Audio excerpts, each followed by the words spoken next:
Hi, this is Eric Chase. I'm the afternoon host with Cumulus Media Toledo's Q105 and your host for 68 Words. Welcome to another episode. A former media member herself, currently a board member with us here at the Ability Center, and the president of the Northwest Ohio chapter of the United Spinal Association, Tanisha Ulrich, worked with the team here to create disability-friendly media guidelines to ensure the positive portrayal of individuals with disability in the media and beyond. The main thing with this project is to just bring up discussion. And we have these guidelines and we send them out to bring about awareness so that people can kind of think. They're not hard and fast rules, most of them.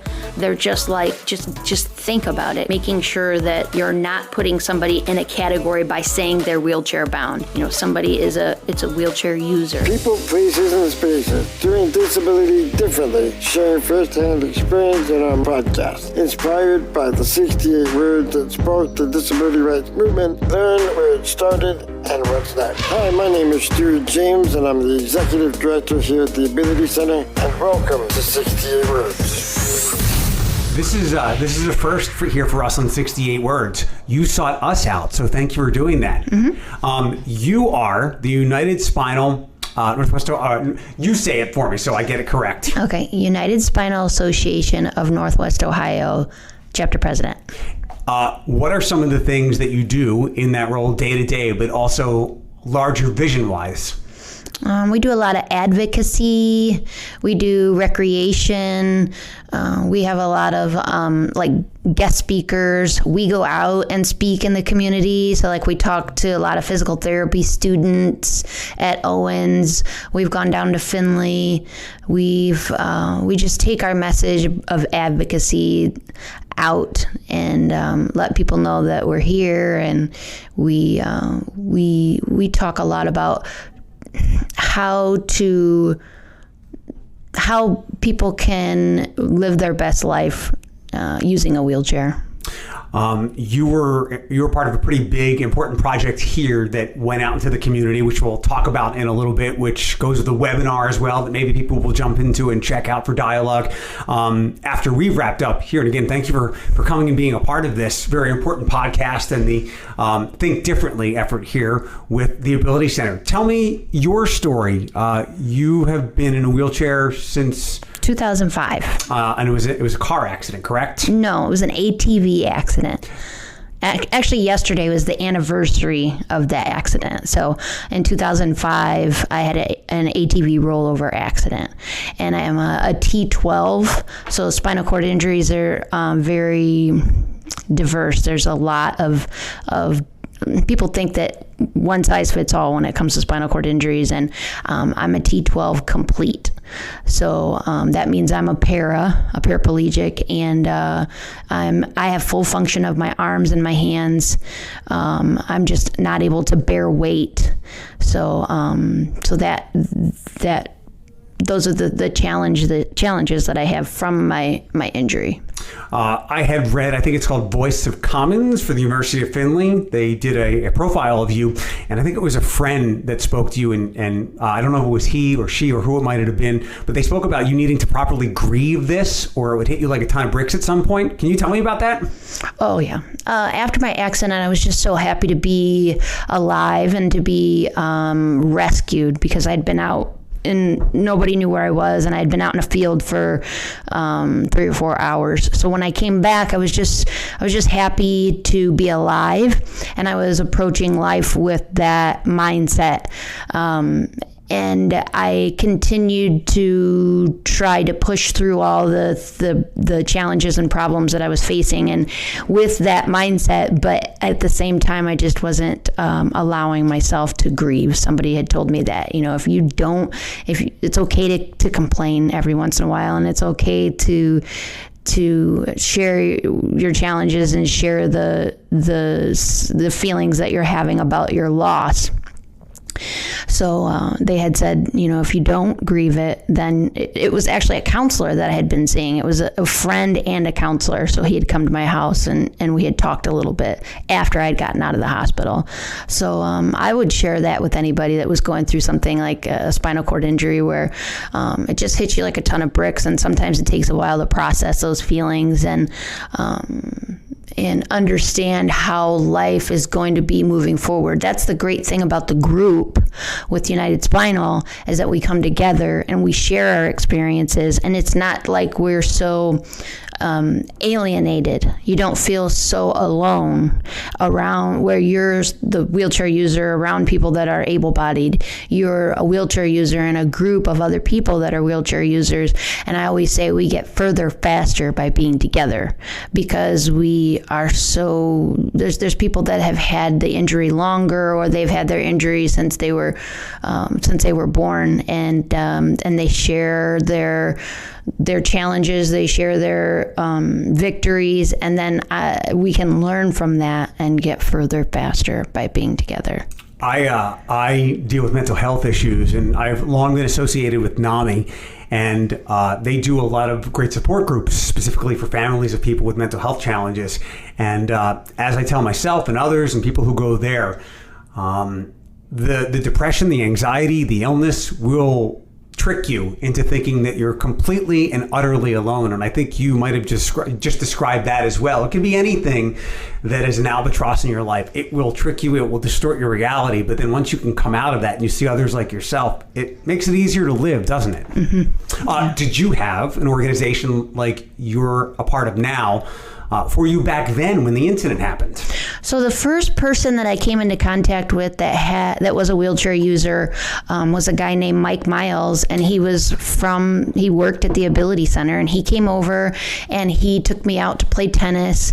He took me out to play golf, and just mentored me a little bit, and really made a difference in showing me that there was opportunities out there and things that I could do, and that was great. And then a little later on is when I met Kathy R. Curry, who was the president of United Spinal at that time.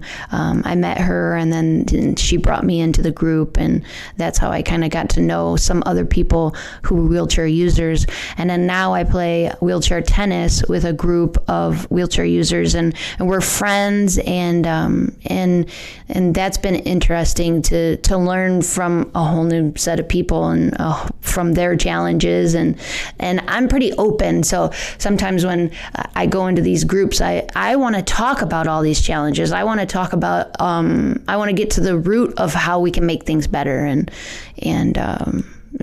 sometimes that comes off. I do that right at the start, and they hold back a little bit, but eventually they come around and we're able to share. So I can relate to that, because I put my whole life out there. I think it's the best way. It's the best way for me to approach a problem. And I know, as I think you just alluded to again, getting it out there, being transparent when you're ready is so cathartic. Tell me about your work with people who you come into, who have a situation like you did so many years ago. Do you have to find the right time to thread that needle to let them grieve, or do you maybe have to stop yourself, as you just kind of mentioned, like you want to jump in and go, this is going to be okay. We're going to get you out in the tennis court. You're going to be the next Serena Williams or whoever you may be. And then they're not quite ready yet. So you've got to do a little wheelchair psychology. Yeah. Peer mentoring is difficult, and I found that out. I don't have all the answers, and I just try my best, and I have learned that it's best not to try to impose what you think is best on somebody else, and it's best to meet them where they're at and try to understand where they're coming from, because every situation is different. So in my process of learning how to peer mentor, that would be the best advice that I could give, because like I said, I don't have all the answers for that yet, but it's a process, and it's difficult. It's difficult to meet somebody in the hospital and go back to where you've been in the past and some of those hard times that you've been through. So it's cathartic in a way. And, when you have, it's like facing trauma head on. That's what they say is some of the best ways to deal with trauma is to just face it head on. So, that I think can be cathartic in a lot of ways, is to meet people at the hospital where they're at, although it's very hard. I mentioned my mental health challenges. I'm bipolar too, so I get beat up really bad by depression. Not so much anxiety anymore because I'm properly medicated, even though I pushed back against that for a long time. And then, I just hit the right one. So one of the reasons that I'm thankful I have the opportunity to do this is to dive into the psychological aspect of disability. Stuart sometimes says mine is invisible. I know on the webinar, Tim Teggy from the Sight Center didn't want to use the word disability. He used impairment. And there are far too many days in my life where I feel impaired because it's just what my brain is telling me to do. Walk me through the mental health challenges then, in the middle, and now that you go through with your disability.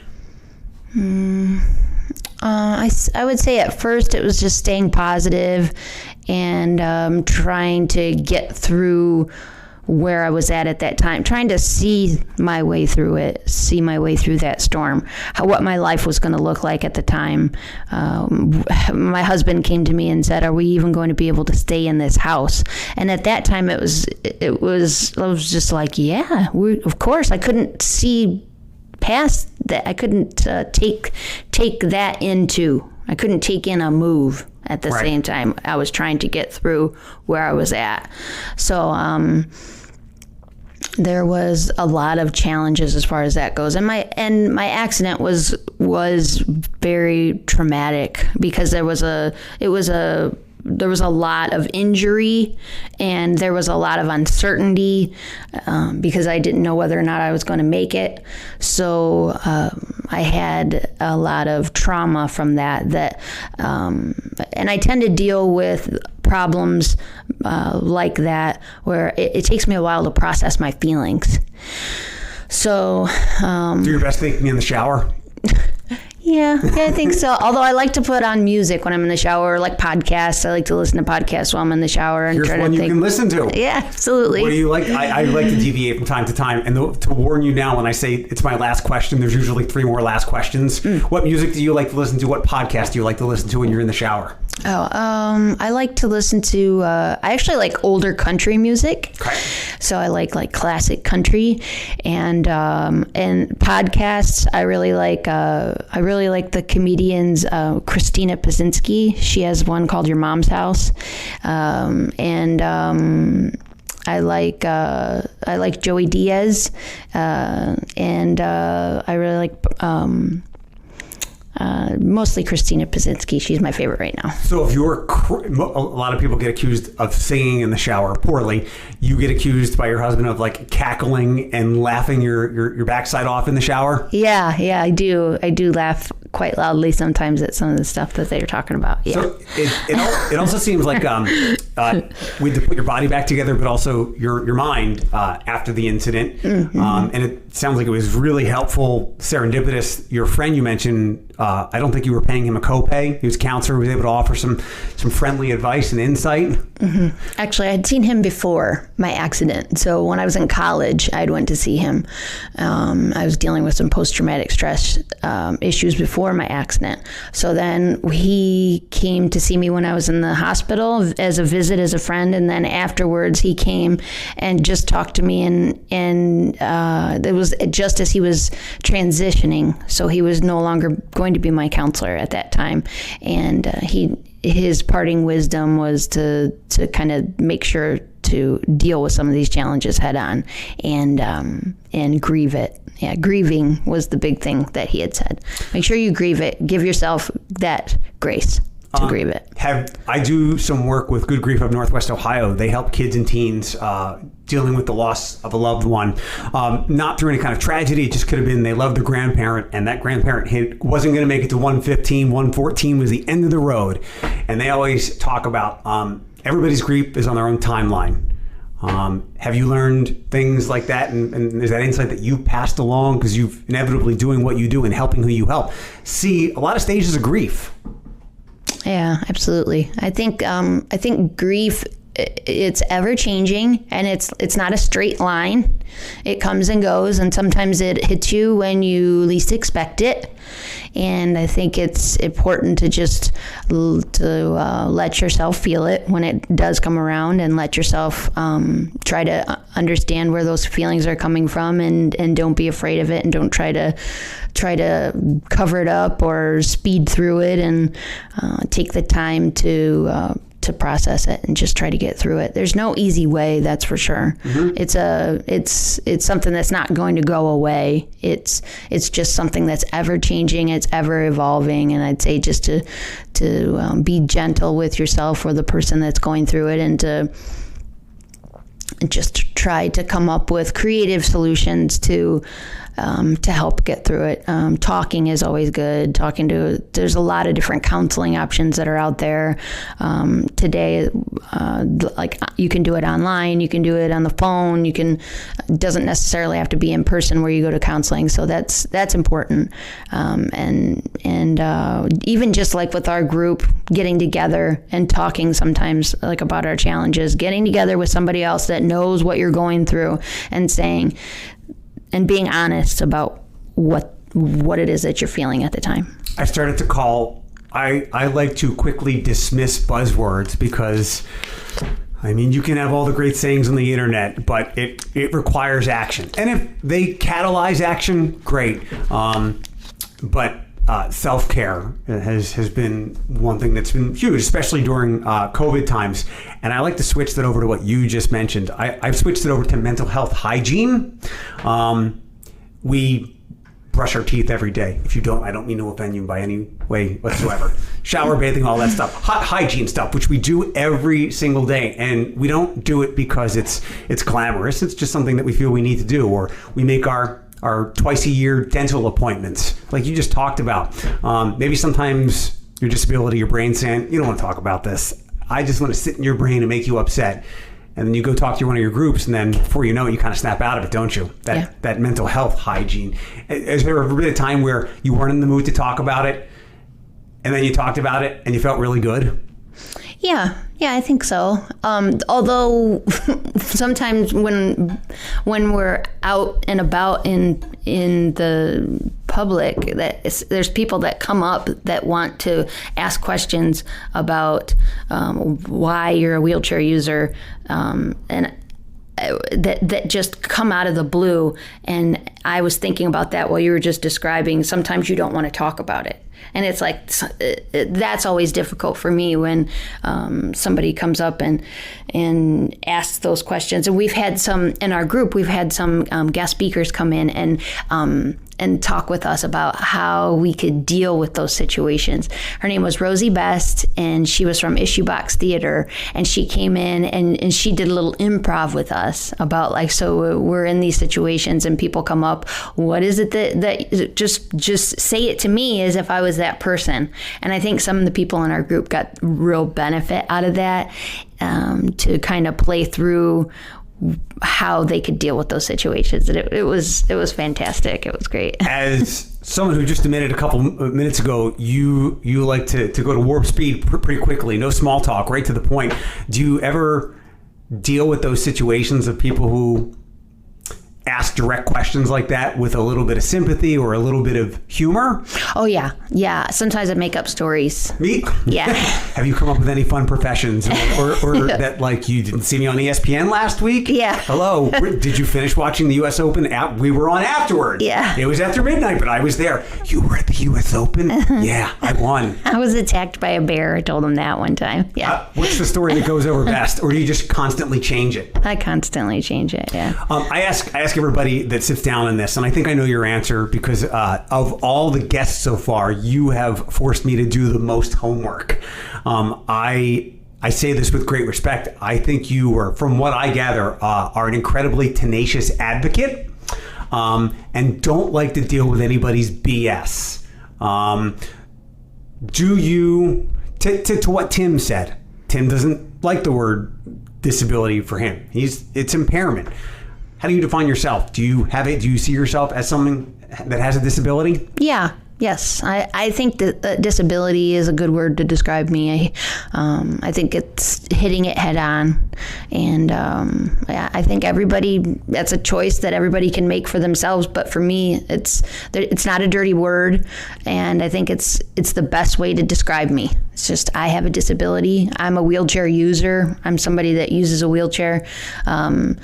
It's been in the past. I've been in some news stories where they're talking about wheelchair tennis or they're talking about access, and it's going along great, and then they use the word wheelchair bound, and I dislike that so much, because when I got my wheelchair for the first time, I cried because I had been in bed for like 2 months, so my wheelchair was my freedom.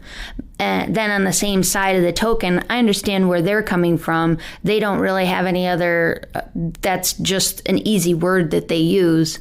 But it sparked some conversation, and I talked with Mallory Crooks here at the Ability Center, and we came up with some guidelines for people in the media to use or utilize. And basically, it brought about a conversation, and that was the main thing. How are people viewed in the media? What kind of words do we use to describe people when we're doing stories in the media? How we're portraying them, and to just talk about it and have a conversation. And the main thing that came from that conversation was just ask questions. Just ask us. Just be open and ask questions, and we'll try to come up with the best answer that we can. We have to unlearn a lot of things because, how old are you? I am 42. Perfect. I'm 43. When we were growing up, we were told to mind our business, right? Like, don't stare, don't ask questions. And now it's more of that. Like, try not to be insensitive. Keep your intent genuine and honest. But ask the question, because you would rather have, I love hearing Stuarts tell these stories. Like, you'd rather have somebody ask you than constantly peer at you. And I get it. Like, we all, if a purple human being walked into this room right now, we would just stare. There are not many purple people, but things that are different cause us curiosity. So you just encourage people to ask. Especially if they're doing a story on us in particular. Like if it's something that's in the media, then it's just important to say, what kind of, let's work together on this and ask the questions to try to get a better understanding of what kind of disability the person has, or how they could best be portrayed. And you have that insight because you have successfully retired from legacy media, correct? Yeah. Yes, yeah. You made the wise decision to leave 13. You were an engineer, producer? I worked at 24. First I worked at 13, and I worked in engineering, and I did camera, and I did audio, and then I went to 24, and then I started out doing camera and Chiron there, and then I did audio, and then I ended up directing. They automated their system, so everything was put together in one job. So there was like 7 different positions that all was conglomerated down into one. So I did that at 24. And when were you at 24? That was I left in 2008. Yeah. Do you ever miss those media days? I do. We had some really good friends that we worked with, and I think it was an interesting job. It was interesting, that's for sure. It was even during times, especially during times like when I worked during 9/11. That was really it was so. It was just a long week, that's for sure, because we were all there continuously, and working in a situation like that where it's live, you get bonded with people. Yeah. Because you're in such a high stress it creates anxiety, so you bond with people in situations like that, and we definitely did with our crew. So I do miss it in that sense. The people that I worked with, they were good people. Stay out. Stay away. Yeah. Stay far away. Just keep podcasting. To stay with media, we've alluded to the project a couple of times. you have worked with the Ability Center to create a document of improper things to say and more proper suggestions when it comes to addressing disability.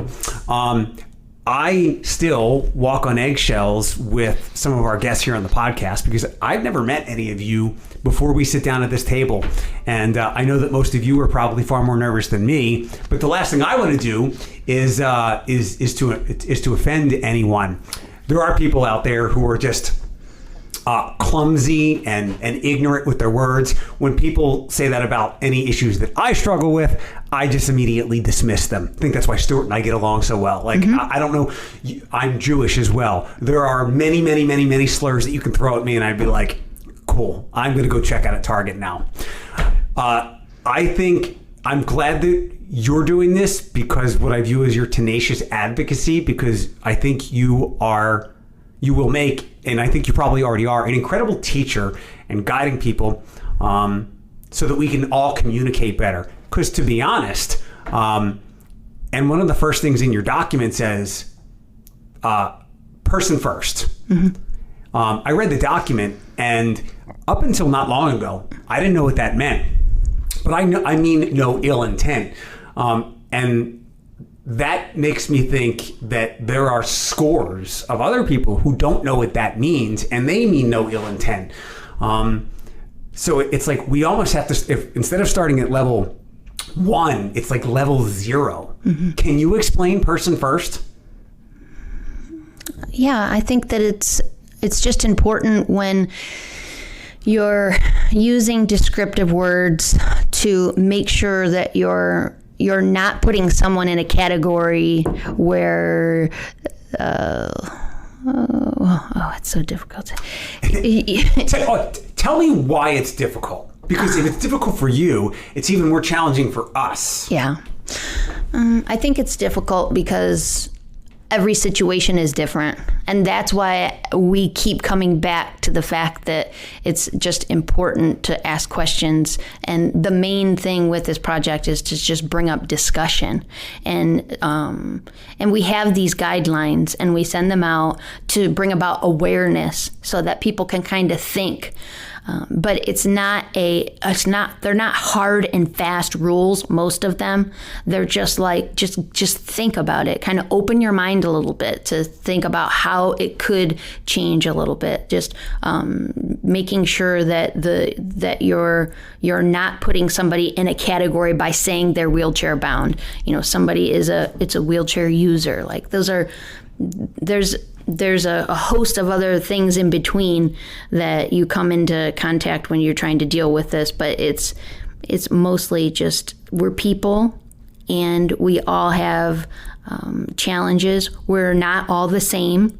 We don't all know every person that's in the wheelchair community. Oh, that's funny. So that's always something that's interesting. Aren't you on an email list or something? They don't send out an email blast? Yeah. I actually do think I know all 2,000 Jewish people here, though, but there's not a lot of them.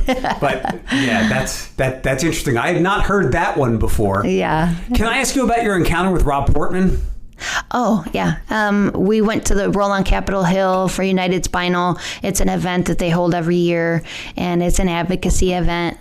They're really passionate about it, and we've gone 2 times. We've gone twice, and had a blast. Learned a lot.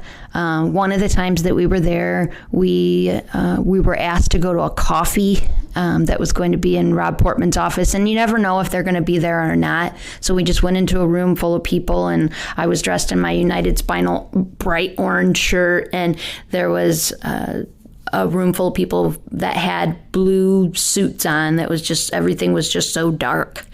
And I was talking to one of the aides about some of our initiatives. We were talking about like direct care for people, home health care aides, better pay for them, accessibility, a lot of different things. And all of a sudden it was just like Rob Portman just kind of scooted the aide over and he slid right into place. And then we started talking to him and he gave us like 15 minutes. So I was talking to him about all these initiatives. At first, I kind of just didn't put any personal touch on it. I was just telling him about all these things, and then I kind of realized I was losing him. So I started to talk about what happened to me that morning and how I was out and about and the people that I met and how some of the struggles that I had to get to Capitol Hill, because the subway system only has certain stops where there were elevators, and some of those elevators were broken. So I just shared my personal experience, and he was gracious, and it was a nice meeting, and I think he took our what we had to say to heart. So it was good. It was a great day. How would you grade Toledo, Northwest Ohio, our accessibility here on we can do 8F if you want.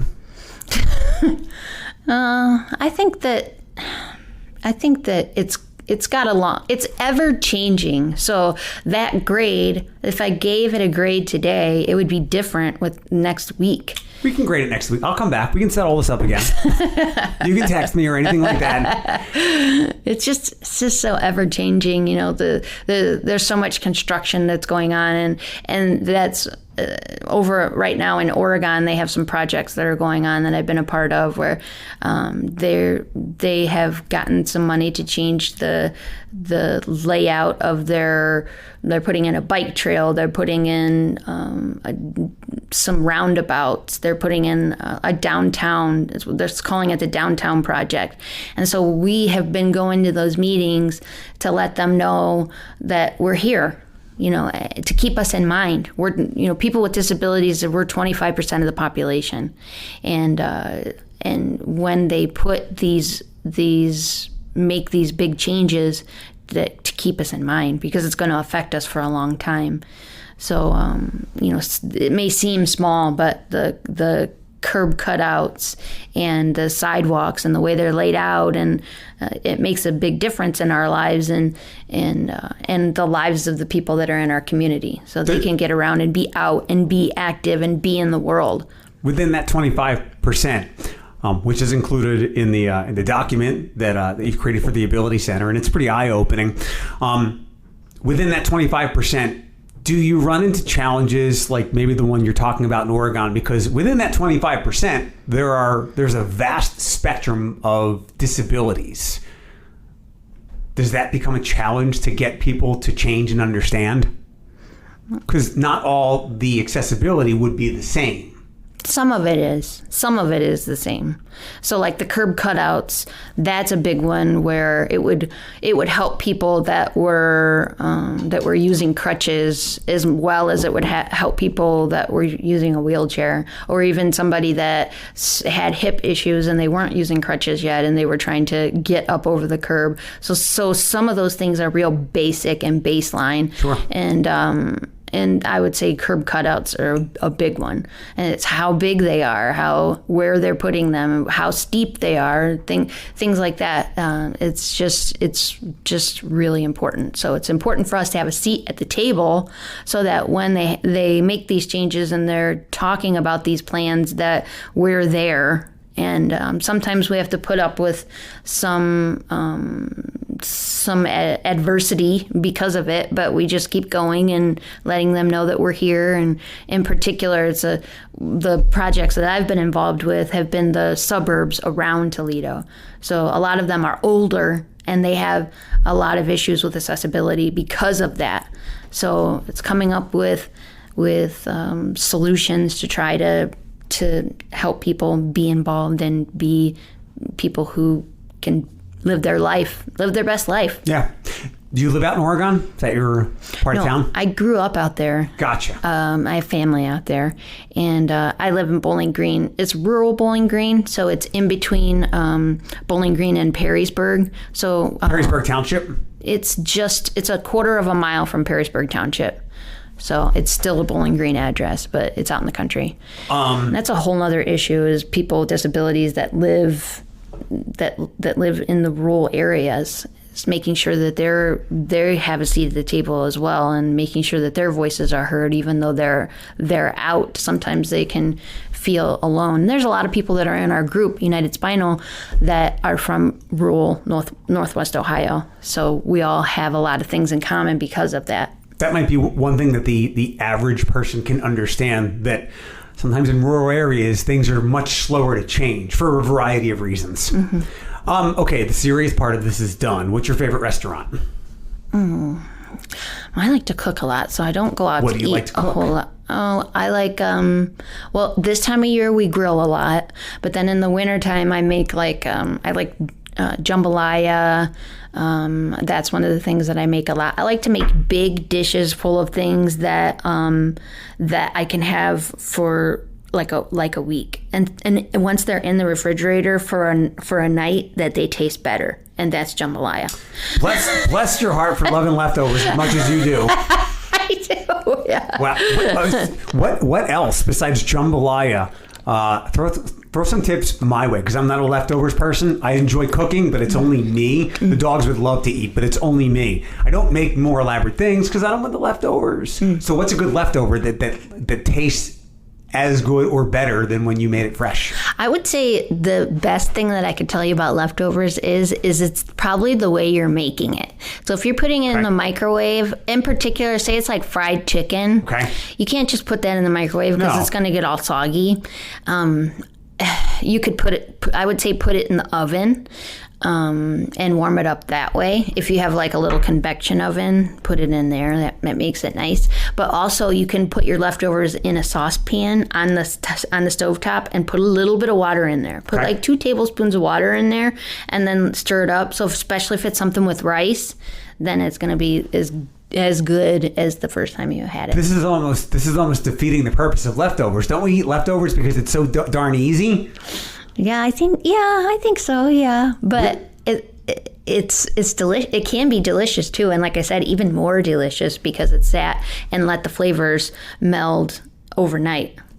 Do you ever want to be a chef or work at a restaurant? I did. I used to work at a restaurant. I was a waitress. So I worked at Cracker Barrel, and my first job I worked at a farm, and then I worked at Cracker Barrel for 5 or 6 years. What do you spend too much money on that you should not? Not much, really. I drive a lot. Spend a lot of money on gas here lately. We'd all like to spend less. Yeah. Nothing like you don't have any Amazon binges or... Yeah, I do. I like looking through things on Amazon. Yeah. I guess I like clothes. That's I like good. To do that. I like clothes as well. Pretty simple though. I used to like to shop a lot, and I don't do that anymore. So I don't know. I'm pretty simple though. I'm a pretty simple girl.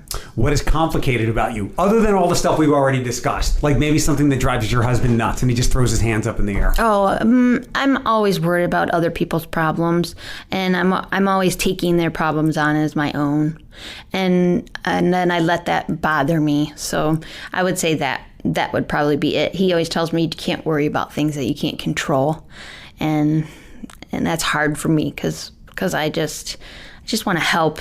So, but I think that line is BS because I handle the things I control, and I do quite well. I want to control the things I can't control. I love pushing back on these glib, trite sayings. For some reason in the questions, I'm sure you'll give me the answer. Why am I being asked to ask you what your favorite emoji is? Will you emoji bomb me? No. I think I just smile. It's usually just a smiley face. I do that. If I looked at your phone and saw the most recent emojis, which one would have me the most horrified, or what make me want to ask the question about it? Like, is there a cello in your top used emoji? Oh, there's music notes. Yeah, music notes. Because when I say happy birthday to somebody, I always say happy birthday to you, and then I put music notes. Yeah. Tanisha Ulrich, thank you so much for being a part of this. Yeah, did you enjoy this? Yeah, I did. Are you a little more calm than when we first sat down? Yeah. Awesome. Yeah. Thanks for being a part of 68 Words. Thanks for answering some of my questions on behalf of people who I think have these questions. Yeah. And I think the biggest takeaway, there's a lot of them, but just ask the question. Don't be a jerk. Don't be ignorant. Just ask. Yep. Awesome. Thank you so much for your time. Thank you. This is Chief Armstrong with Toledo Fire and Rescue. 68 Words has been a production of the Ability Center, hosted by Cumulus Media's Eric Chase. Engineering provided by Will Mellon and executive produced by Mallory Crooks. If you, your group, organization, or business is interested in hosting a disability awareness experience or have other inquiries, please contact info@abilitycenter.org. Until next time, think differently.